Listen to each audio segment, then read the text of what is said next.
So in a video I posted just a few hours ago, I spoke about how Trump wants to seize the Panama Canal. But wait, there's more. He may also want to buy Greenland.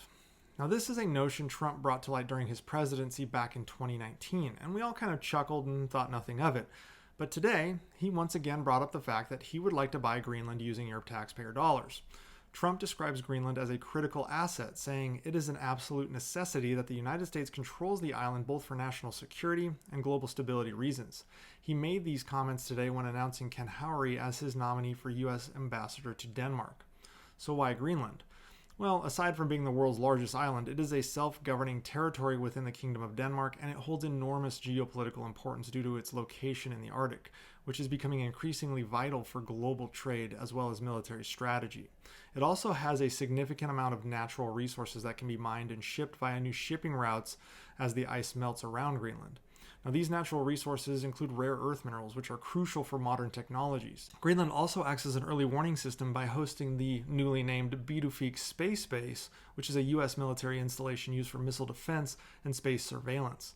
Not surprisingly, Greenland's leaders have consistently and adamantly rejected the notion of being sold to the United States.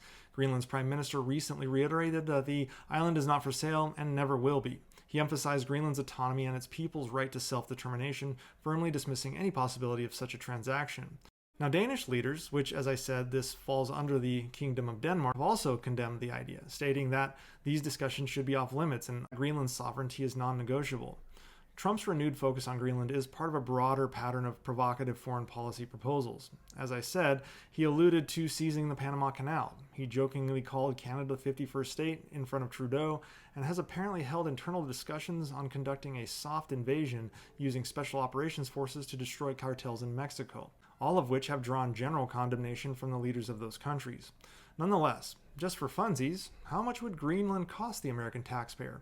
Well, back in 1946, Harry Truman actually offered Denmark $100 million for Greenland, which is the equivalent to about $1.3 billion today when adjusted for inflation. This offer was obviously rejected by Denmark. Now, some modern analysts have speculated that a hypothetical sale price for Greenland would be a little over $1.5 trillion, considering its strategic and resource potential. However, this is a rough estimate, and such a transaction would likely face insurmountable political and ethical obstacles. What ethical obstacles, you ask? Well, the majority of Greenland's value is not tied to its resources, or even its strategic military value, but to its people. The U.S. would essentially be buying the people of Greenland, which makes this somewhat morally contentious. The U.S. buying people is just not a good look. So what will come of this?